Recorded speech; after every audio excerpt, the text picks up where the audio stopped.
Зеленски отприщи ад в Русия, след като спешна заповед се превърна в руска унижение пред международната витрина на Путин. В този четвъртък, 4 юни 2026 година, образът, който тежи над Кремъл, не е само този на дим над Санкт Петербург, за който вече съобщих тук в канала, а този на украинския президент, който тласка войната навътре в руската територия. Докато се подготвя да седне с лидерите на G7 във Франция, в дипломатическото пространство, което Путин загуби след инвазията в Украйна, Русия обещава сигурност, но вече не може да попречи войната да достигне сърцето на режима, което Москва не успя да защити. Защо Зеленски спечели световната сцена? Как тази спешна заповед се превърна в шамар за Кремъл? Сега ще ти разкажа всичко това. Ако харесваш такова директно и без излишни приказки съдържание, помисли да се абонираш, защото тук има такива видеа всеки ден. Вече съм съобщавал тук в канала, че атаката се случи в ранните часове на 3 юни в района на Санкт Петербург, когато украински дронове удариха петролния терминал на града и военни съоръжения, свързани с руската военна структура. Операцията се проведе точно когато Кремъл се опитваше да използва икономическия форум, за да представи пред света образа на силна, стабилна и недосегаема Русия. Отговорът на Киев беше премерен. Докато бизнесмени, официални лица и съюзници на Москва пристигаха за събитието, черен дим се издигаше близо до града и показваше, че разстоянието от фронта вече не гарантира спокойствие за Путин. Петролният терминал в Санкт Петербург не беше избран случайно. Той е важен елемент в движението на горива и продукти, свързани с руската икономика. Като удари тази структура, Украйна не търсеше само визуален ефект.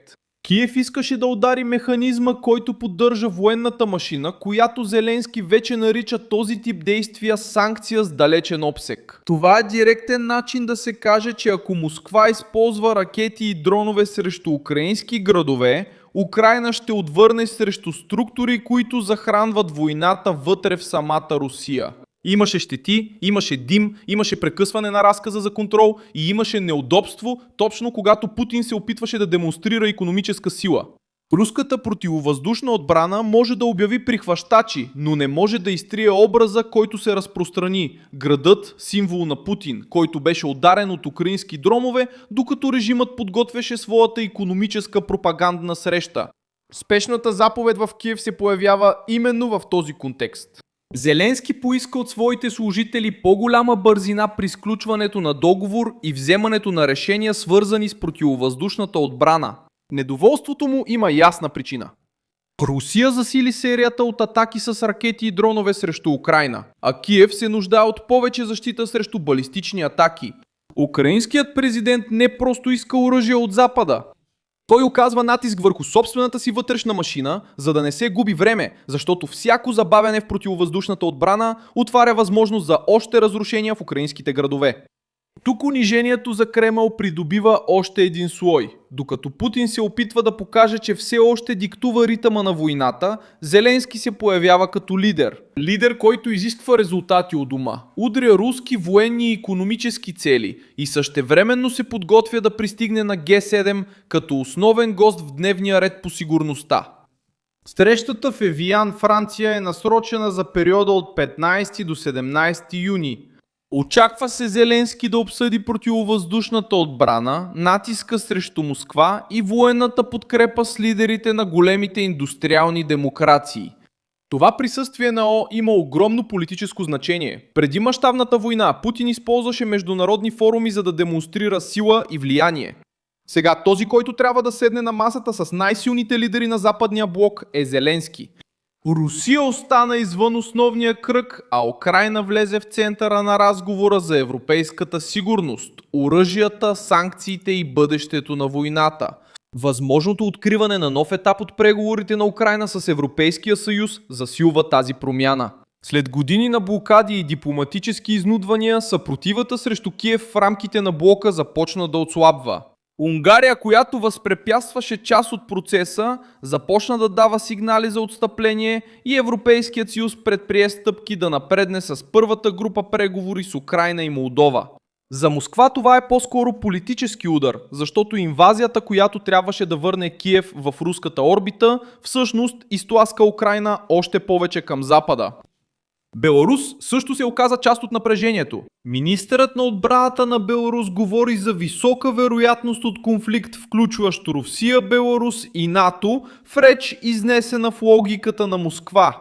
Това изказване служи за засилване на страха, оправдаване на милитаризацията и опит да се покаже, че руският блок все още има съюзници готови да затегнат играта.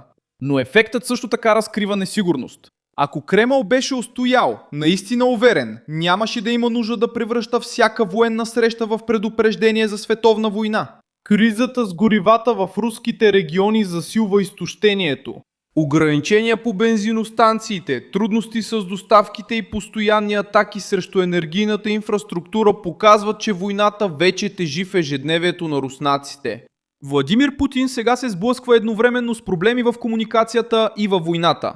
Ако признае сериозността на атаките, той потвърждава, че руската територия е уязвима.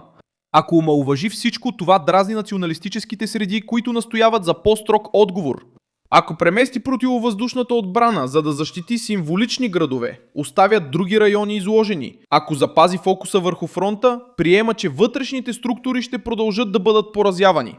Зеленски използва точно това противоречие. Руската пропаганда се опита да представи форума в Санкт-Петербург като доказателство за нормалност. Реалността изпрати друго послание. Посетителите дойдоха да говорят за бизнес, стабилност и бъдеще, докато войната се появяваше в небето над града. Този контраст е опустошителен за Путин, защото подкопава основата на вътрешната му риторика – обещанието за контрол. Руският лидер изгради своя имидж, като твърдеше, че ще защити Русия от хаоса. Сега хаосът се появява точно във витрината, която той избра, за да позира като победител. Зеленски също знае, че Г7 ще бъде арена за натиск. Той пристига на срещата с желание за повече противовъздушна отбрана, по-голям икономически натиск срещу Москва и по-бърза доставка на подкрепа. Украйна понесе тежки атаки през последните дни. И украинският президент ще използва тази поредица, за да аргументира, че всяка система за отбрана, доставена твърде късно, струва човешки животи и унищожава инфраструктурата.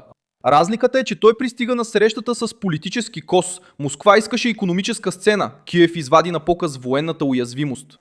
Путин искаше да покаже гости, Зеленски показа обхват. Кремъл искаше да контролира образа на деня, димът контролира образа вместо него.